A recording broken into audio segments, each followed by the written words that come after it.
24-এর বাংলায় ওই শাহবাগের লাকিতে কোনো ঠাঁই কি হবে? কোনো ঠাঁই কি হবে?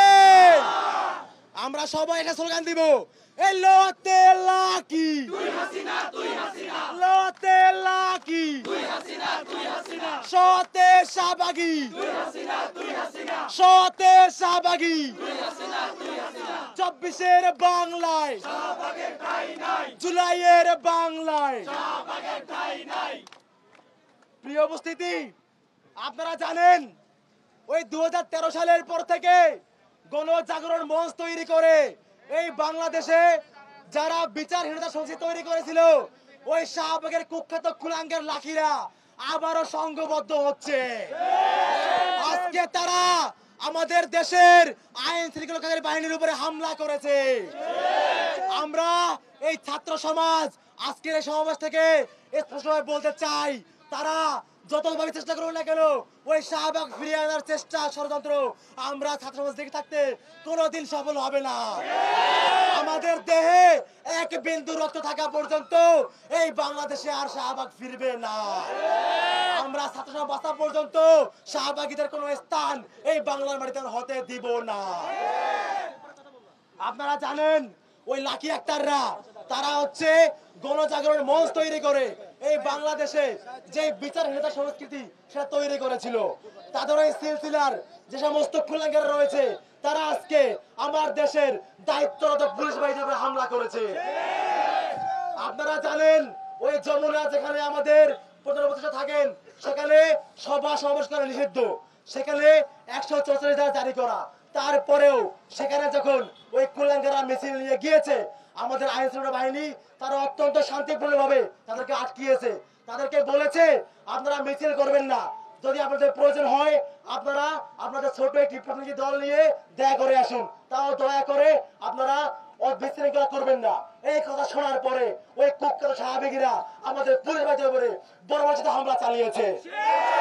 একজন রোজাদার ভাই পুলিশ যিনি রোজা রেখেছেন সেই ভাইকে তারা পিটিয়ে অত্যন্ত মর্মাহতভাবে আহত করে দিয়েছে। এই বাংলাদেশে এই শাহবাগীদের উত্থান আমরা কোনোদিন মেনে নিব না। প্রিয় উপস্থিতি, আপনারা জানেন গত কয়েকদিনে যে দর্শনের মামলা হয়েছে সবগুলো মামলার ম্যাক্সিমাম আসামি এখন জেলে রয়েছে। তারপরেও কেন দর্শনের বিচার নিয়ে ওই যমুনায় যাইতে হবে? আমরা দেখেছি দর্শনের বিচার দাবিতে আমাদের ঢাবি রাবি খাত কলেজ সহ বিভিন্ন শিক্ষা প্রতিষ্ঠানের শিক্ষার্থীরা তারা আন্দোলন করেছে। কোথাও তো পুলিশ পিটায় নাই, ওদের কেন পিটিয়েছে? নিশ্চয়ই ওরা বিশৃঙ্খলা করেছে এবং রাষ্ট্রের আইন ভঙ্গ করার চেষ্টা করেছে, যার ফলে পুলিশ তাদেরকে বাধা দিয়েছে। এখন আপনারা আইন ভঙ্গ করবেন, তারপরে পুলিশ আমাদের আটকালে আপনারা পুলিশের উপরে হামলা করবেন, এই কি আপনাদের চরিত্র? আমরা ছাত্র সমাজ আমাদের দেহে এক বিন্দু রক্ত থাকা পর্যন্ত ওই শাহবাগের চক্রের বাস্তবাকে দিব না। আপনারা জানেন আর কিছুদিন পরেই বাংলাদেশে আমাদের জাতিসংঘের মহাসচিব আসার কথা। জাতিসংঘের মহাসচিব আসার আগে কোন কোন কুলাঙ্গাররা কোন উদ্দেশ্য নিয়ে দেশকে অস্থিতিশীল করার চেষ্টা চালাচ্ছে, মানুষকে দেখাচ্ছে যে বাংলাদেশ ভালো নেই, কারা চাচ্ছে আমরা চাই তাদের মুখ উন্মোচন করা হোক। কিছুদিন পরে আমাদের প্রধান উপদেষ্টা তার চীন সফরে যাওয়ার কথা। এই মুহূর্তে এসে পুরো বাংলাদেশকে কারা চাচ্ছে বিশৃঙ্খল দেখাতে, কারা চাচ্ছে বৈশ্বিক বাজারে বাংলাদেশ ভালো নেই, হাসিনাই ভালো ছিল, এই চিত্র কারা থেকে চাচ্ছে? আমরা চাই তাদের মুখ উন্মোচিত করা হোক।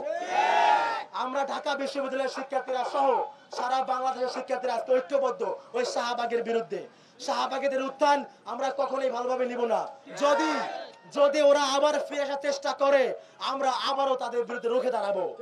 আমরা আজকের এই সমাবেশ থেকে দাবি জানাচ্ছি অনতি বিলম্বে আজকের এই বর্বরচিত হামলা যারা জড়িত ছিল তাদেরকে বিচারের আওতায় আনতে হবে এবং যে কুখ্যাত সন্ত্রাসী লাকি আক্তার আজকের ওখানে পুলিশ আমরা নেতৃত্ব দিয়েছে তাকে অনতি বিলম্বে গ্রেফতার করতে হবে। যদি তাকে গ্রেফতার করা না হয় দ্রুত সময়ের মধ্যে আমরা ছাত্র সমাজ আবার রাজপথে ফিরে আসবো। আমরা ছাত্র সমাজ আমরা চাই পলার টেবিলে থাকতে, দয়া করে আমাদেরকে পলার টেবিলে থাকতে দিবেন, আমাদেরকে রাজপথে টেনে আনবেন না। যদি আনেন তার পরিণতি দেখেছে কিন্তু ওই হাসিনা, আমরা কিন্তু কোনোভাবেই সুযোগ দিব না। ধন্যবাদ সবাইকে। আপনারা জানেন আজকে ওই শাহবাগী কুলাঙ্গাররা আমাদের নিরাপত্তা বাহিনী পুলিশ বাহিনীর উপর নৃশংস পাশবিক বর্বরচিতে হামলা করেছে। এর প্রতিবাদে আজকে ঢাকা বিশ্ববিদ্যালয়ের শিক্ষার্থীরা শাহবাগের বিরুদ্ধে তাদের অবস্থান স্পষ্ট করেছে।